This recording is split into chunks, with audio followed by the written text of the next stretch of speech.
नमस्कार दोस्तों, भारत की धार्मिक विरासत का प्रतीक और संस्कृति का दर्पण महाकुंभ मेला एक ऐसा आयोजन है जो आस्था, परंपरा और आध्यात्मिकता को दिखाता है। यह मेला हर 12 साल में प्रयागराज में आयोजित होता है। महाकुंभ मेला न केवल धार्मिक दृष्टिकोण से महत्वपूर्ण है, बल्कि इसका ऐतिहासिक और सांस्कृतिक पक्ष भी उतना ही रोचक और प्रेरणादायक है। हालांकि अगर हम इससे जुड़े तथ्यों की बात लकारें तो न जाने कितनी ऐसी बातें हैं जिनके बारे में हमें आज भी सही जानकारी नहीं है। एक ऐसा ही सवाल है जो मानस पटल पर अंकित है, वो है महाकुंभ की शुरुआत कब और कहां हुई। आखिर कब पहली बार लगा होगा महाकुंभ मेला। धर्म की इस अनमोल विरासत की इस पर पौराणिक और ऐतिहासिक दोनों तरह की मान्यताएं हैं। एक पौराणिक कथा के अनुसार समुद्र मंथन के दौरान अमृत कलश से गिरती बूंदों के कारण कुंभ मेले से जुड़े विशेष स्थलों हरिद्वार, नासिक, उज्जैन और प्रयागराज को विशेष महत्व मिला। वहीं ऐतिहासिक दृष्टि से महाकुंभ का पहला उल्लेख प्राचीन शिलालेखों में मिलता है। आज भी लाखों लोग इस आयोजन से जुड़े कई रहस्यों और तथ्यों से अनजान हैं। जैसे पहला महाकुंभ मेला कब और कहां आयोजित हुआ था।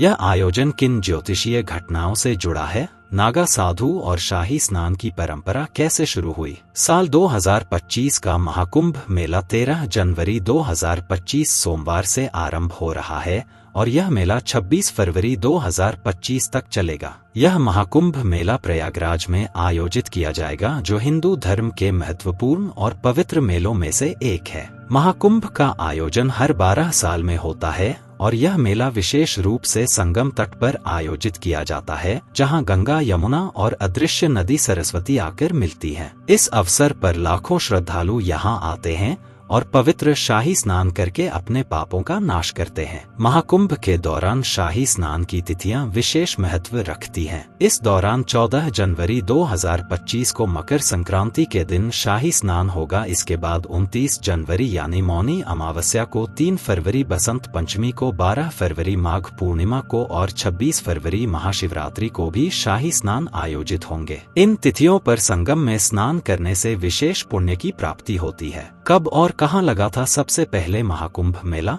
महाकुंभ मेला के इतिहास से जुड़े कई रोचक पहलू हैं जो इसे एक अद्वितीय सांस्कृतिक और धार्मिक आयोजन बनाते हैं। पौराणिक मान्यताओं की माने तो महाकुंभ मेला की शुरुआत सतयुग से हुई थी। ऐसा कहा जाता है कि इसका आधार समुद्र मंथन की उस कथा में है जहां अमृत की बूंदें 4 पवित्र स्थलों प्रयागराज, हरिद्वार, उज्जैन और नासिक पर गिरी थी। महाकुंभ मेला की ऐतिहासिक शुरुआत को लेकर प्राचीन ग्रंथों में सटीक जानकारी नहीं मिलती है। कई ग्रंथों में इसका उल्लेख मिलता है, लेकिन इनमें मेले के पहले आयोजन के समय और स्थान को लेकर स्पष्टता नहीं है। वहीं कुछ विद्वानों का मानना है कि महाकुंभ की परंपरा 850 साल पहले शुरू हुई थी और आज तक हर 12 साल बाद इसका आयोजन प्रयागराज में होता है। वहीं हर 6 साल में अर्धकुंभ का आयोजन होता है। महाकुंभ का पहला उल्लेख प्राचीन शिलालेखों में देखने को मिलता है। यह आयोजन न केवल धार्मिक दृष्टि से महत्वपूर्ण है, बल्कि इसके माध्यम से भारतीय संस्कृति और सभ्यता की गहराई को भी समझा जा सकता है। महाकुंभ मेला का इतिहास आज भी कई रहस्यों से भरा हुआ है। महाकुंभ का आयोजन 850 साल से भी ज्यादा पुराना है। अगर हम इसकी शुरुआत की बात करें तो इसका आयोजन सबसे पहली बार आदि शंकराचार्य द्वारा ने किया था। कुछ कथाओं के अनुसार महाकुंभ मेले का आयोजन समुद्र मंथन के बाद से ही आरंभ हो गया था। जिन स्थानों पर भी समुद्र मंथन से निकले हुए अमृत कलश का अमृत गिरा था, उसी समय से वहां एक बहुत बड़े मेले का आयोजन होने लगा।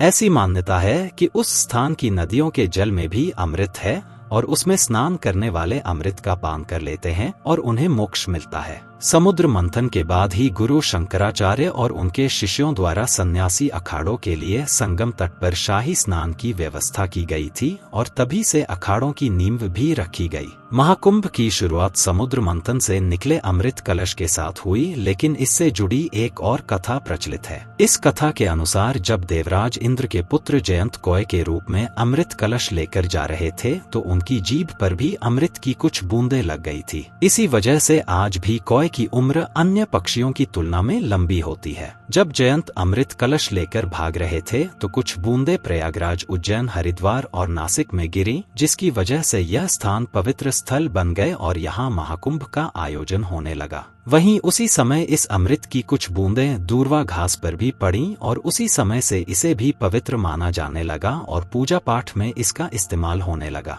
यही नहीं, इस घास को भगवान गणपति की प्रिय घास माना जाने लगा। प्रयागराज में हर 12 साल बाद महाकुंभ का आयोजन होता है, जिसका महत्व सबसे ज्यादा है। इसका मुख्य कारण यह है कि इसी स्थान पर 3 पवित्र नदियों गंगा, यमुना और सरस्वती का संगम है। हालांकि सरस्वती नदी विलुप्त हो चुकी है, लेकिन आज भी वो प्रयागराज में मौजूद है। ऐसी मान्यता है कि जो व्यक्ति इन 3 नदियों के संगम में शाही स्नान करता है, उसे मोक्ष की प्राप्ति होती है। इसी वजह से प्रयागराज के महाकुंभ का महत्व सबसे ज्यादा है। महाकुंभ का जिक्र न सिर्फ पौराणिक कथाओं में मिलता है, बल्कि ये इतिहास के पन्नों का एक अभिन्न हिस्सा भी है। महाकुंभ से जुड़े कई रहस्यों की जानकारी हम आपको अपने आर्टिकल के जरिए दे रहे हैं। दोस्तों, अगर ये नॉलेज अच्छा लगा हो तो वीडियो को लाइक करके चैनल को सब्सक्राइब जरूर करिएगा। फिर मिलेंगे नेक्स्ट वीडियो में। जी धन्यवाद।